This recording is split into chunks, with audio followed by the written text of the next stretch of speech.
अस्सलामुअलैकुम वरहमतुल्लाहि वबरकातुहू।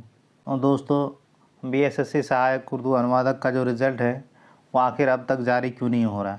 आज 21 तारीख हो चुका है, लेकिन अब तक हम लोग का रिज़ल्ट का कोई भी नोटिस अभी तक बीएसएससी ने जारी नहीं किया है।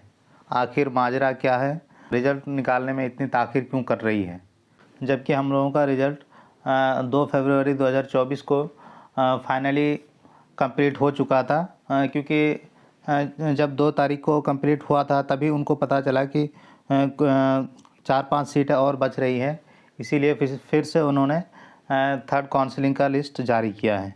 इसका ये मतलब है कि जब उन्होंने यानी फाइनल रिज़ल्ट बन चुका था और उसमें से उन लोगों को 4 या 5 कैंडिडेट कम पड़ रहे थे, इस वजह से उन्होंने थर्ड काउंसलिंग के लिए लोगों को बुलाया है। इट मीन्स कि 2 तारीख तक हम लोगों का रिज़ल्ट बन चुका था। तो आखिर इतनी ताख़ीर क्यों कर रहा है बीएसएससी हम लोग का रिज़ल्ट निकालने में? क्या आखिर हम लोगों के भावना के साथ खेल रहा है, या फिर बीएसएससी के साथ कोई पॉलिटिकल दबाव है जिसके वजह से वो अपना हम लोगों का जो रिज़ल्ट है वो जारी नहीं कर रहा है? आखिर माजरा क्या है? वो जब भी उनसे पूछा जाता है कि हम लोग का रिज़ल्ट कब जारी होगा, तो हर बार बोलते हैं कि आप लोगों का काम प्रोसेसिंग में है, जल्द ही आप लोगों का रिज़ल्ट जारी कर दिया जाएगा। लेकिन कब तक आखिर इस तरह से हम लोगों को इस तरह से हम लोग को गुमराह करते रहेंगे कि आप लोग का रिज़ल्ट जारी हो जाएगा, आप लोग का रिज़ल्ट जारी हो जाएगा, लेकिन रिज़ल्ट जारी नहीं करता है। बहुत सारे रिज़ल्ट हम लोग के बाद में एग्ज़ाम हुआ और उन लोगों का रिज़ल्ट देकर ज्वाइनिंग भी करा दिए। जैसे आप बीपीएससी का देखिए, इतनी बड़ी वैकेंसी को 1 महीने के अंदर कंप्लीट कर लिया जाता है, लेकिन आखिर हम लोग का जो केस ख़त्म हुए 3 महीने हो चुके हैं, तो आखिर हम लोग का रिज़ल्ट आखिर बीएसएससी क्यों नहीं दे रहा है? उसको आखिर प्रॉब्लम क्या हो रही है आखिर वो रिज़ल्ट निकालने में? कहीं उसको पॉलिटिकल दबाव तो नहीं है, या फिर किसी और चीज़ का दबाव है, तो बोल क्यों नहीं रहा है?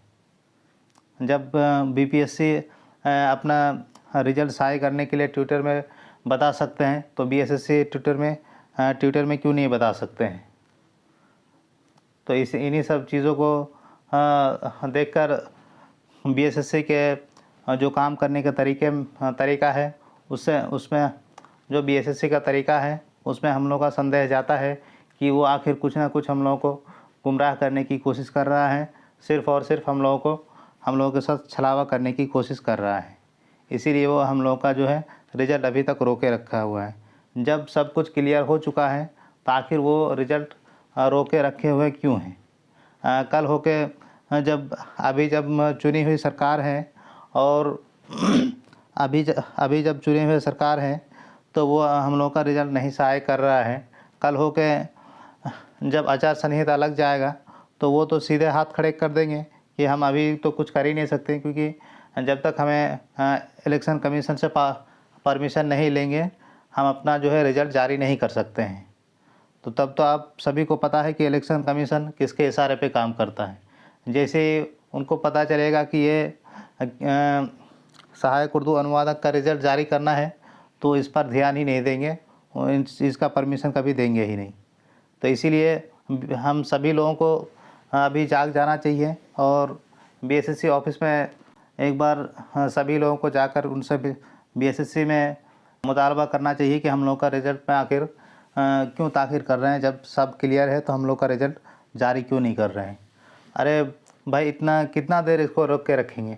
जिनका होना होगा वो हो जाएगा, और जिनका नहीं होना होगा वो कहीं और किसी को कुछ कोर्स करना होगा, किसी को इग्नू में एडमिशन लेना होगा, किसी को कहीं और एडमिशन लेना होगा, तो वो लोग आराम से ले पाएंगे। तो अब बिना वजह रिज़ल्ट को रोके हुए हैं, जिसकी वजह से हम सभी लोगों को इतनी सारी परेशानी उठानी पड़ रही है। आज एक मीटिंग नफीस भाई द्वारा रखा गया था, और उस मीटिंग में यही सब बातें हो रही थी कि आखिर जो बीएसएससी है हम लोगों को इस तरह से गुमराह क्यों कर रहे हैं, क्यों वो रिज़ल्ट नहीं निकाल रहे हैं। तो इस मीटिंग में हम सभी लोगों ने ये तय किया कि हम सभी लोगों को एक बार बीएसएससी ऑफिस में जाना चाहिए, सभी लोगों, क्योंकि हम लोगों ने कई बार बीएसएससी से रिक्वेस्ट कर चुके हैं कि हम लोग का रिज़ल्ट जल्द से जल्द शाये किया जाए, क्योंकि ये वैकेंसी 5 साल से लटकी हुई है। जिनका नहीं होगा वो कहीं और देखेगा, क्योंकि उनका एज भी ख़त्म हो रहा है। तो आप इतना लोगों को परेशान क्यों कर रहे हैं? आप जल्द से जल्द रिज़ल्ट जारी करें। और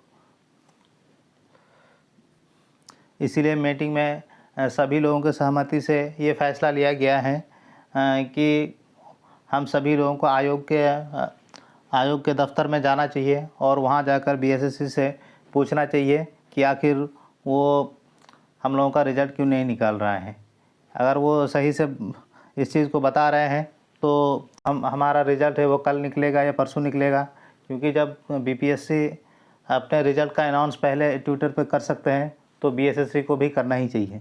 ये इतनी छोटी वैकेंसी है जिसमें सिर्फ 1294 अभ्यर्थी को ही का ही रिज़ल्ट निकालना है, उसमें इनको इतनी तकलीफ़ क्यों हो रही है? इससे बड़ी वैकेंसी को 8 दिन में निपटा दे रहे हैं। बीएसएससी सीजीएल 3 का जो काउंसलिंग था वो उन्होंने 19 तारीख को काउंसलिंग ख़त्म किया और 23 तारीख को फाइनल मेरिट लिस्ट जारी कर दिया। और इसमें हम लोगों का अभी तक लगभग 20 दिन हो चुके हैं, क्योंकि जो final merit list third counselling था उसमें तो सिर्फ़ और सिर्फ 4-5 ही सीट थे। बाकी सारे सीट का जो स्क्रूटनी है वो तो 2 तारीख तक हो ही चुका होगा। तभी तो उन्होंने 2 तारीख को फिर से निकाला अपना नोटिफिकेशन कि हमको 20 स्टूडेंट और चाहिए डॉक्यूमेंट वेरिफिकेशन के लिए। इट मीन्स कि 2 तारीख को 4-5 लोग को छोड़कर सभी लोगों का जो डॉक्यूमेंट है उसका स्क्रूटनी हो चुका था। तो इसीलिए हम सभी लोगों को अब जाग जाना चाहिए और कोई भी साथी ये ना समझे कि मान में नहीं रहे कि हम तो ओबीसी वाले हैं, हम तो जनरल वाले हैं, हम तो एससी वाले हैं, हम तो एसटी वाले हैं। ये रिज़ल्ट अगर निकलेगा तो सभी के लिए निकलेगा और इसमें कोई किसी से अलग नहीं है। हम सभी लोग एक उम्मती हैं और हम लोग सिर्फ़ और सिर्फ मुस्लिम हैं। यहाँ कोई अगड़ा पिछड़ा नहीं है, यहाँ सब के सब बराबर हैं। इसीलिए कोई ये ना समझे कि जनरल वालों का क्या होगा, ओबीसी वालों का क्या होगा, या फिर एससी एसटी या फिर पीडब्ल्यूडी वाले का क्या होगा।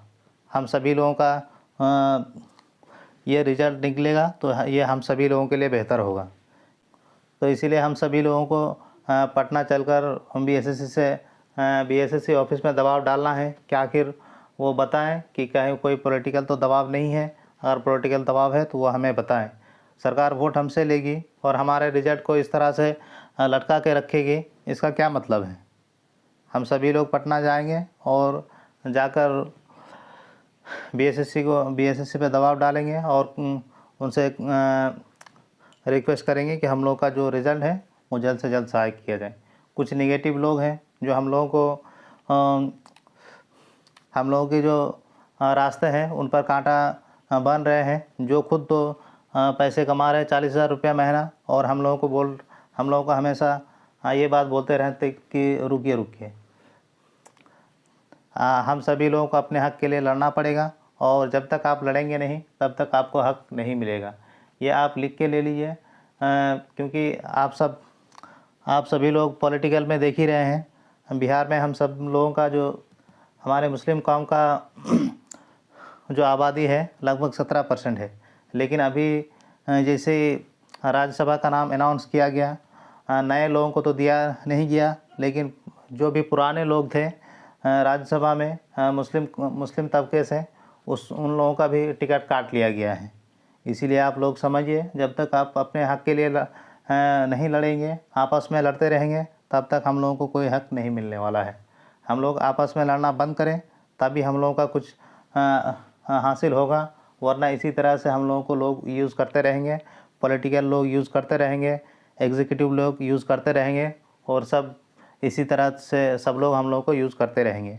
इसीलिए हम सभी लोगों को ख़ास करके इन पढ़े लिखे तबकों को ये चीज़ें शोभा नहीं देता है कि वो आगे पीछे अंसारी शेख और पठान ये सब बात करें। हम सब लोग मुस्लिम हैं और मुस्लिम की तरह रहें, और हम सभी लोगों से समाज को उम्मीदें भी हैं और हम सब लोग के कंधे में जिम्मेदारी भी है कि हम सभी लोग इक्वल रह के एक साथ रह कर समाज के लिए कुछ आगे काम कर पाएँ। तो इस तरह के हरकत ना करें, अगड़ी पिछड़ी और अंसारी शेख और पठान, ये सब चीज़ें। हम सब लोग एक हैं और एक रहेंगे। तो नफ़ीस भाई कल तक ऐलान कर देंगे कि जो पटना चलना है वो कब चलना है, पर मोस्ट प्रॉब्ली परसों ही हम सभी लोगों को पटना चलना है और जाकर बीएसएससी से हम लोगों को दबाव डालना है कि हम लोगों का जो रिज़ल्ट है वो जल्द से जल्द शाये किया जाए। अस्सलामु अलैकुम वरहमतुल्लाहि वबरकातुहू।